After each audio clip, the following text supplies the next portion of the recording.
வணக்கம். 2026 சட்டமன்ற தேர்தலில் திமுக எப்படி தோல்வி அடைஞ்சது? இதை வந்து ஒரு ஆராய்ச்சி பண்ண சொல்லி தன்னோட தொண்டர்களுக்கு எல்லாமே வந்து கட்சி தலைமை வந்து ஒரு வெப்சைட் ஓப்பன் பண்ணியிருக்குது. நம்ம வந்து காமன் மேனாக நம்மளோட கருத்துக்களை வந்து பதிவு பண்ணலான்ட்டு தான் இந்த வீடியோ. நம்ம சுருக்கமாக 2 3 பாயிண்டில் முடிச்சிடலாம். திமுக தோல்வி அடைஞ்சதுக்கு முக்கிய காரணம் வந்து பார்த்தீங்கன்னா, சரியான எதிரிகளை வந்து திமுக வந்து ஃபிக்ஸ் பண்ணல. எப்படின்னு பார்த்தீங்கன்னா, தமிழ்நாடோட அரசியல் களமே வந்து பார்த்தீங்கன்னா 2 ஆளுமைகளுக்கு நடுவில் தான் போட்டியே.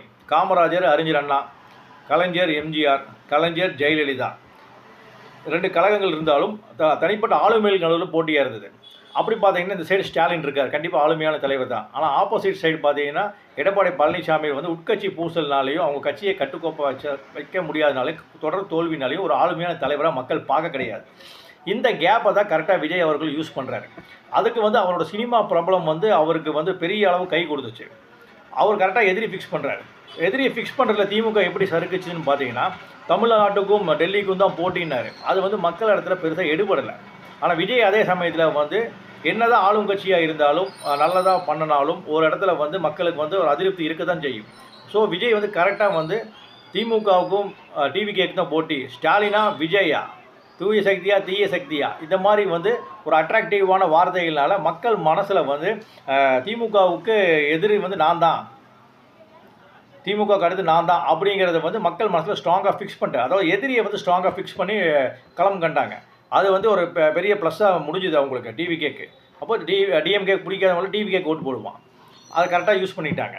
மூணாவது வந்து பார்த்திங்கன்னா சோஷியல் மீடியா. இந்த சோஷியல் மீடியாவில் பார்த்திங்கன்னா பெரிய அளவுக்கு என்னதான் திமுக சோஷியல் மீடியாவில் நல்லா தான் ஒர்க் பண்ணாலும் அவங்க வந்து அரசியல் பேசினாங்க, வரலாறு பேசினாங்க, தமிழ் பண்பாடு பேசினாங்க, தமிழர்களோட வரலாறு நிறைய பேசினாங்க. எல்லாமே பார்த்திங்கன்னா யாரை அட்ராக்ட் பண்ணிச்சுன்னா 40 வயசுக்கு மேலே இருக்கிறவங்கள தான் அட்ராக்ட் பண்ணிச்சு. ஆனால் விஜயோட சோஷியல் மீடியா பார்த்திங்கன்னா எல்லாமே பார்த்திங்கன்னா ஃபேண்டசி தான்.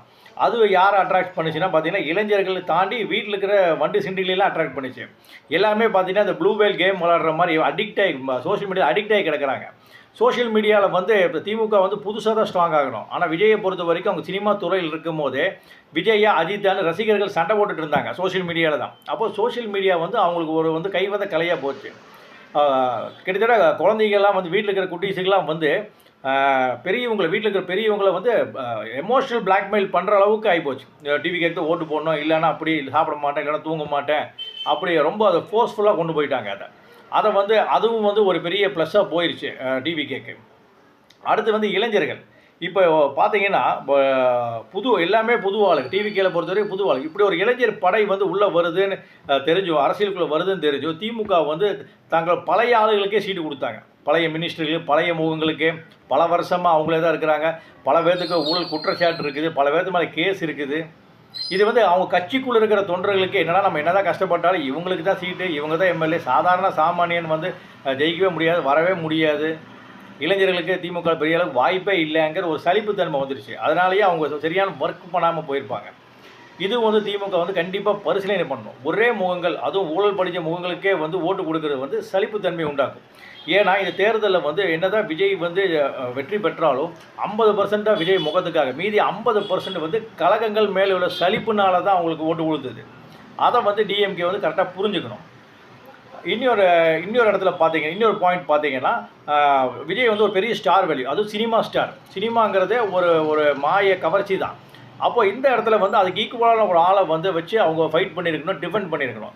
யார் ஈக்குவலான ஆளுன்னு பார்த்தீங்கன்னா, கண்டிப்பாக வந்து சினிமா ஃபீல்டில் வந்து கமல்ஹாசன் மிகப்பெரிய ஒரு ஜாம்பவான் தான். அவர் வந்து கூட்டணி கட்சியில் இருந்தும் அவரை சரியாக பயன்படுத்தலைங்கிறது என்னோட கருத்து. எப்படின்னு பார்த்தீங்கன்னா, அவர் மக்கள் நீதி மையம் கட்சியாக பார்க்காம ஒரு உலக நாயகன் அவர் கண்டிப்பாக பார்த்துருக்கணும். ஏன்னா அவருக்குன்னு உலகம் பூரா நல்ல அபிமானிகள் இருக்கிறாங்க. அந்த அபிமானிகளை வந்து தங்களுக்கு ஓட்டாக மாற்றிருக்கணும்.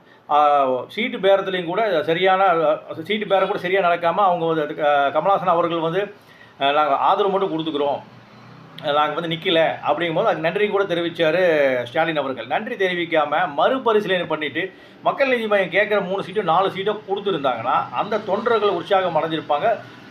தமிழ்நாடு ஃபுல்லாக இருக்கிற கமல்ஹாசன் அபிமானிகள் உற்சாகம் அடைஞ்சிருப்பாங்க. உங்களுக்கு இன்னும் வந்து ஒர்க்கு ஸ்பீடாக நடந்திருக்கும்.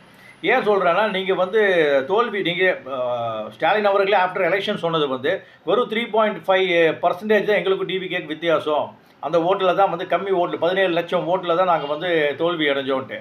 அதை வந்து கமல்ஹாசன் மாதிரி ஸ்டார் வேல்யூ யூஸ் பண்ணியிருந்தீங்கன்னா அது கண்டிப்பாக உங்களுக்கு ஈக்குவலாக இருக்கும்.